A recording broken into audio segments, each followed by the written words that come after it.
জগন্নাথপুরের উপস্বাস্থ্য কেন্দ্রে চিকিৎসক আছেন, ওষুধ নেই। মোহাম্মদ মুকিমুদ্দিনের পাঠানো ভিডিও চিত্রে দেখুন বিস্তারিত। আসসালামু আলাইকুম। জগন্নাথপুরের জনপ্রিয় অনলাইন নিউজ পোর্টাল প্রতিদিনের জগন্নাথপুরে আপনাদের স্বাগত জানাচ্ছি। সুনামগঞ্জের জগন্নাথপুর উপজেলার কলকলিয়া ইউনিয়নের হাজার হাজার মানুষের চিকিৎসার একমাত্র ভরসাস্থল কামারখাল উপস্বাস্থ্য কেন্দ্র।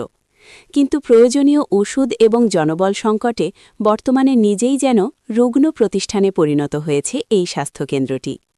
দীর্ঘ সময় ধরে পর্যাপ্ত ওষুধ সরবরাহ না থাকায় ইউনিয়নবাসী কাঙ্ক্ষিত সেবা থেকে বঞ্চিত হচ্ছেন, যার ফলে চরম আর্থিক ক্ষতির সম্মুখীন হচ্ছেন স্থানীয় দরিদ্র ও অসহায় মানুষ। ওষুধ বিশেষ করে এখানে কামারখাল হাসপাতালে যে পরিমাণ রোগী, এই তুলনা আরো অনেক ওষুধ প্রয়োজন। এখানে 3 থানার মোট জগন্নাথপুর, দক্ষিণ সুনামগঞ্জ এবং দিরাইয়ের কিছু রোগী মাথার এখানে আসে। তো এখানে সার্ভিসের জন্য আরো অনেক ওষুধ প্রয়োজন। রোগীর তুলনায় ওষুধ কম, আরো কিছু ওষুধ হলে এখানে ভালো হবে। সরজমিনে দেখা যায় কামারখাল উপস্বাস্থ্য কেন্দ্রে উপসহকারী community medical officer doctor Mohammad Shahidullah Kaiser Shahidul নিয়মিত রোগীদের সেবা দিয়ে যাচ্ছেন।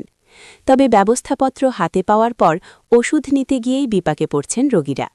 2024 সালের শুরু থেকেই স্বাস্থ্য বিভাগ থেকে ওষুধের সরবরাহ আশঙ্কাজনক হারে কমে গেছে। ফলে জ্বর, সর্দি, কাশি, আঘাতজনিত ব্যথা কিংবা প্রসূতি সেবার মতো সাধারণ চিকিৎসার ওষুধও মিলছে না এখানে।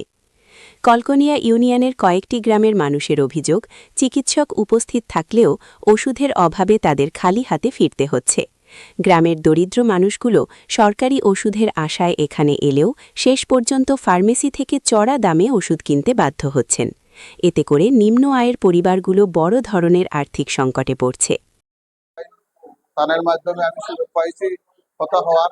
আমি 1 নং কলকলিয়া ইউনিয়নের 1 নং ওয়ার্ডের সদস্য মোহাম্মদ কামরুজ্জামান। এখানেও ডাক্তার সাহেব আমরা যে 2 দিন আমরা পাই, 2 দিন আমরা খাবার হয় না। আমরা দক্ষিণ সুনামগঞ্জ ও দিরাই জগন্নাথপুরের এখানে খুব বিজি মানুষ। আমরা উদ্রততম কর্মকর্তার কাছে আমরা আবেদন, যাতে আমরা পারবেন শহীদুল্লাহ ভাইরে আমরা দিলে খুব ভালো হয়। আমি অনুরোধ জানাই সবাইকে, যাতে আমরা এই রোগীর সামাল দিতে খুব কষ্ট হয়, বা আমার কাছে অনেক মানুষ এই বিষয়টা কথা কইতে চাই, যাতে ডাক্তার সাহেব পারবেন তা হয়।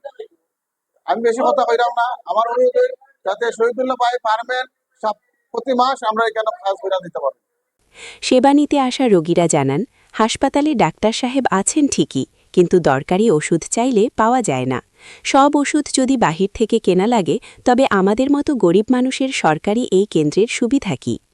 শুধুমাত্র ওষুধ নয়, তীব্র জনবল সংকটও এই উপস্বাস্থ্য কেন্দ্রের অন্যতম প্রধান সমস্যা। প্রয়োজনীয় লোকবল না থাকায় জোড়াতালি দিয়ে চলছে দৈনন্দিন কার্যক্রম। একদিকে জনবল সংকট, অন্যদিকে ওষুধের অপর্যাপ্ততা।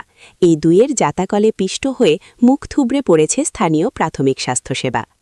কামারখাল উপস্বাস্থ্য কেন্দ্রের এই জরাজীর্ণ অবস্থা থেকে উত্তরণের জন্য দ্রুত পর্যাপ্ত ওষুধ সরবরাহ নিশ্চিত করা এবং শূন্য পদে জনবল নিয়োগের দাবি জানিয়েছেন কলকলিয়া ইউনিয়নবাসী।